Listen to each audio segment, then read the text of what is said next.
All right, we're talking reverbs. Yeah, okay, we're back. We're running. Are you running the bridge or the neck on that? I'm running the bridge pickup on an SG, which is not. I'm going to do kind of like a surfy run through of these reverbs. Sure. This isn't a classic surf guitar by any means, but you're going to get a good idea of what I'm looking for in a reverb, basically. Yeah, we got a Fender Princeton reverb amp on the back end. Yeah, with a SM57 hooked up to it. Yep. So now you know what our lineup is here. And I've got the JHS kilt right here as my drive section. I like to run a little bit of drive before my reverb when I'm in my surf band. Sure. So this kind of is doing that. Here's the dry signal. Well, dry with the overdrive. So that's just dry. Let's try out the Boss first. This is basically a direct emulation of a Fender reverb unit. And we went through and tried to, when we first set up, tried to get it so they're all kind of going for the same type of sound. Yeah, I basically tried to optimize them to be what I would try to use in my surf band. Right. And then we'll mess around with some settings after this. So here's the Boss FRV1.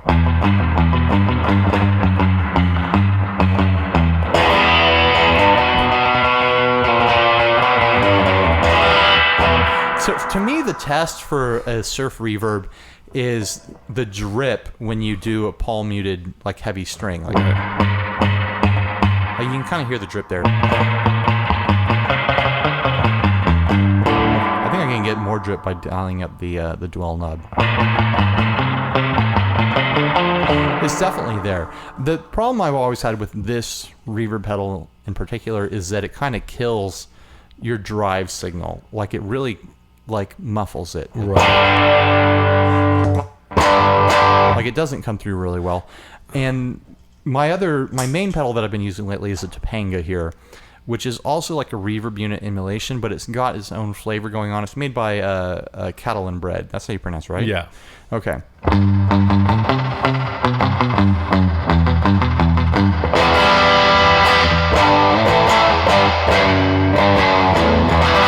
So you can hear that one really lets the drive through a lot better, and you still get that nice drip. It doesn't sound, I think, as big. Yeah. But it sounds a lot more like... It doesn't sound It's a much more aggressive reverb, Yeah. I guess is the word I would use. It doesn't sound as classically surfy as the FRE one does, but it sounds, to my ear and to my uses, better. Yeah. So I don't need to sound classic. I just need to get that drip, and I need to let my drive through a little better. So that's why I use the Topanga mostly for my surf band. But I'm not in a traditional surf band, so Sure. that's a decision that I get to make. You mean like the Beach Boys? I mean, like the Surfaris or the Beach Boys, or the Ventures, or the Beach Boys, of course, the surfiest of the surf bands. Surfiest of the surf bands. Here's the Polara, which is one I got recently. This is set to the spring setting, and it does drip.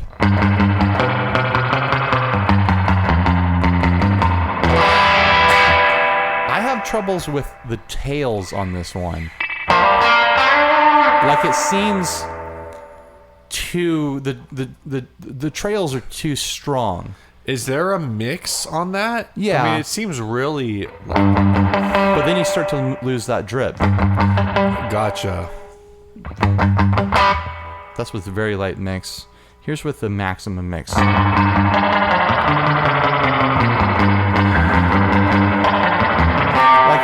Like you can... And we kind of talked about this a few episodes ago with the Polara. You get that kind of metal can ring out of it. That's the level, like when you had the mix all the way up, that's the level where I almost feel like you're starting to hear the processing start to cut through. It sounds like a computer a little bit. All right, so let's try the Hall of Fame. The Hall of Fame doesn't actually have a surfy reverb setting. It has a spring setting, but it sounds more like the spring reverb on an amp, which is different than a reverb unit. So here's that.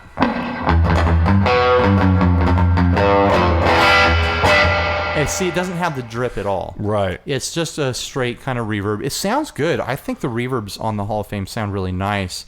The one that I would use if I was going to use this for my surf band would probably be the Lo-Fi or the Tile. I feel like you get the most little bit of drip out of the tile setting. Yeah. Now, does that change at all? Because this has a mix knob as well. Does that affect that at all, or is that just... Literally, I've had this pedal for a couple of weeks. Yeah. I haven't messed with it that much. Let me crank. I tried to dial in like a basic spring setting that I really liked, and Here's that was it. Here's with the FX level and decay all the way up.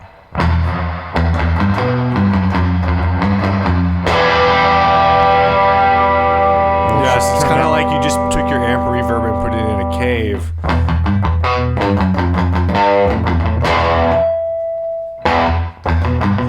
That's kind of interesting. The tile setting with the decay turned down and the FX control all the way up. Like it's not drip, but it's kind of like a neat like delay doubling, you know? Yeah, and you know what? I kind of wonder. I haven't messed with tone print at all. And that is the one thing that the Hall of Fame has that none of these other pedals have. I'd love to play around with that. There are, hundreds, if not thousands, of guitar players that have these pedals and have downloaded the tone print software and are building their own reverbs from like like audio software and then uploading it to their pedal. I'm going to say that I like the reverb sounds out of the Hall of Fame much better than the Polara.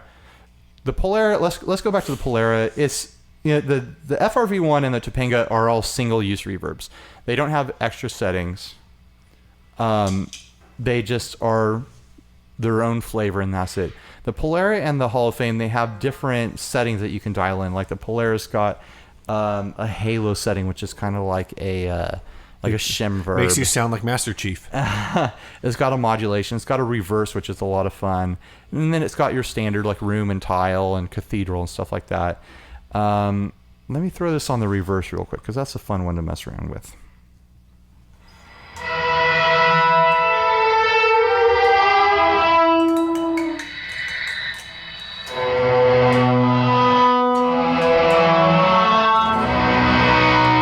So there's creative things that you could do with that. Yeah. I was using it a few weeks ago for my band. I had this and my Topanga on the board, and I was using that to make kind of like spooky, ghosty sounds in between songs, which is a lot of fun, but I don't think it's enough to keep me wanting to have this pedal around. Right. Because it takes up real estate, and I could sell this thing right now for pretty close to what I bought it for.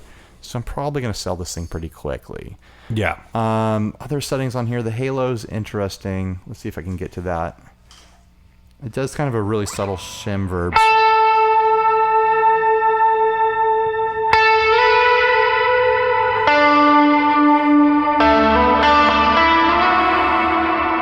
That's a pretty cool sound. Yeah, it's really pretty. I've used this in church a bunch. Is that basically like the mod setting for the Polara, or is there also another modulation setting? There's another modulation setting. Let me pull that up.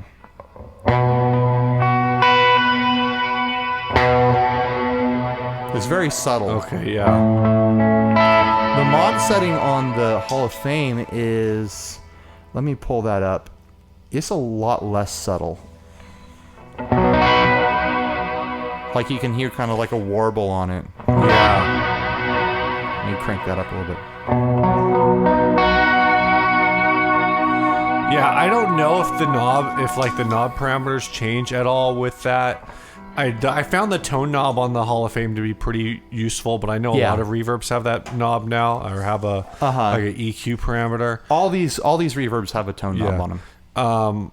But I didn't use the mod on the Hall of Fame when I was using it because I was just like electric guitar with another acoustic guitarist and not really like a big band sound. But I feel like if I was playing where, like in the case of like the Morning Glass, I think the mod sound on that reverb would have been a really fun thing to have. Yeah, and something I definitely would have used for a lot of our songs. It sounds like a tape echo emulator. The way it kind of warbles, you know, which is a neat setting. I'd really love to mess around with the tone print software on this thing to see if I could get it to dial in something more surfy, because I know you can really fine tune things in there. Yeah, you might be able to crank up like the pre on it, or get like a slap at the end of it, or something close to the drip of a surf reverb.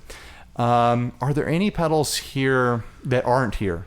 Are there any pedals that aren't here that would have been fun to put against these? In terms of stuff that, with the exception of, I think, the Topanga, I think the pedal that we're probably missing from this sort of like overall price range is the RV5. Yeah. Because the Topanga is what, like 180 new? Yeah, something like that. And I think once you get up, I think so basically you have like the Hall of Fame, the Hall of Fame Mini, the RV5, the Polara, the FRV one, and what's the other? Isn't there a hardwire delay? The FRV one you can get for $100. Yeah, well that's what I'm saying. The Hall of Fame is basically like $100. Right.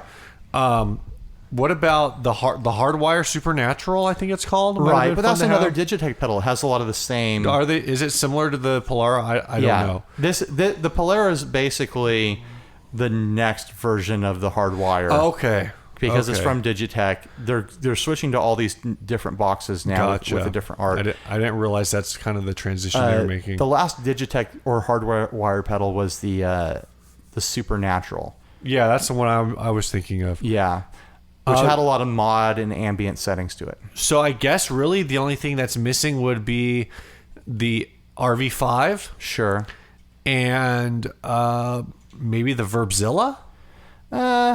You think the Verbzilla is kind of like last year's model sort of a thing? I had a Verbzilla for a while. I couldn't get usable sounds out of it. I wasn't happy with it. Right. I mean, there's a lot of reverb pedals out there. I think there's people who are always going to be like, oh, why not a Strymon? Why don't you do a Strymon against these? Right. I've messed around with the Flint, and it's the same thing as the Hall of Fame. It doesn't actually have a surfy setting. Sure. It doesn't drip.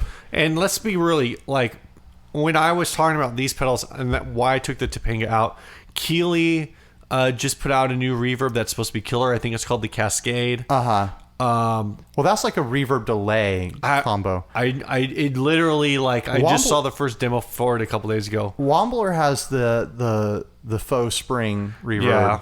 I haven't gotten a chance to play around with one of those. I think, you mentioned Strymon, so you've got the Flint, you've got the Blue Sky, and then the Big Sky. There's a bunch of reverbs out there right now, but really there are definitely boutique reverbs. So what I was thinking of with this are more kind of like your go to any guitar store in America. Totally. Sort of reverbs. I mean, I'm totally honest. For my surf band, the Topanga and the FRV one are the pedals that I would go to. Yeah. Right now, if I was going to recommend pedals for a surf band, the FRV one is probably closer to a classic sound. If you're not running a drive before it, you're gonna let me do that right now. Do you have enough volume? Maybe not. I can crank it up. Like, you can hear how drippy that is. Yeah.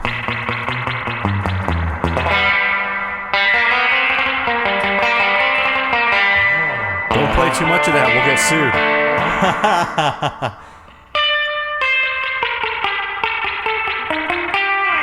That's really like the classic drippy sound. It just doesn't handle having a drive in front of it very well. Where the Topanga does just fine with the drive. I don't think I need to play anymore. You guys get the idea. I think, with the Hall of Fame, since I own it, I don't know how long I'm going to keep it. We'll kind of see. It's going to depend on what my needs are as a player. But I definitely feel comfortable recommending it. Yeah. Which is something that I don't think I can say for the Polara. Even though I haven't personally spent a ton of time using it, I've listened to it a lot over here. I played with it a little here. And there's just something a little off about it that I just don't like. The Hall of Fame, I think, my kind of feeling with the Hall of Fame is that maybe it doesn't do anything super well, but I feel like it does everything at least a little bit good. I feel, just a little bit of time I've been messing with it, I feel like it does exactly what you expect out of a reverb. There are some really safe reverb sounds.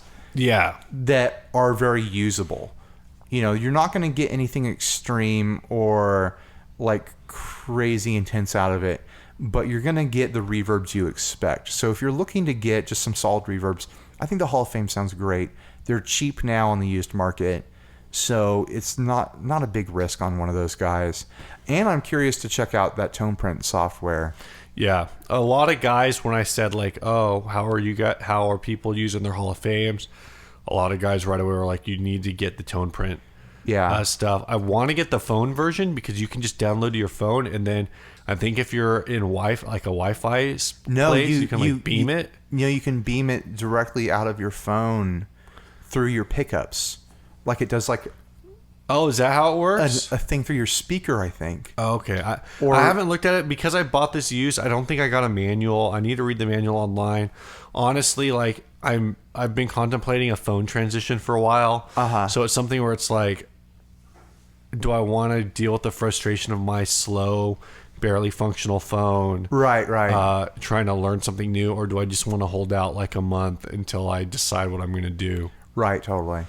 So that's just kind of where that's at. But like I said, I've used it a couple times, and I really like it so far. Yeah, I think it's going to be just fine for you. You're not a super intense reverb user. No. You don't have a lot of like specific needs. Like you're not like me trying to get like that perfect drip out of a reverb. You're just trying to get a reverb trail, which it's going to give it to you, you know, without the weird kind of over-processed sound of the Polara. Yeah. I definitely don't think I'd recommend the Polara. The reverse setting is a lot of fun, but I have a feeling you could get better weirdness from something else. Sure. I feel like the Afterneath would be a better weirdness box. Yeah, I don't know if the Afterneath does. I don't think it's it not does reverse, but you can get weird stuff going. Yeah, for sure. Yeah, which is all I was using that is for some weird sounds. The Afterneath into the Hall of Fame is a lot of fun. Oh, I bet. I bet that's a ton of fun. Yeah. So this has been a lot. This has been great. I think we need to do pedal demos like this more. I did this with Ariel when we did the mini episode for the Kilt.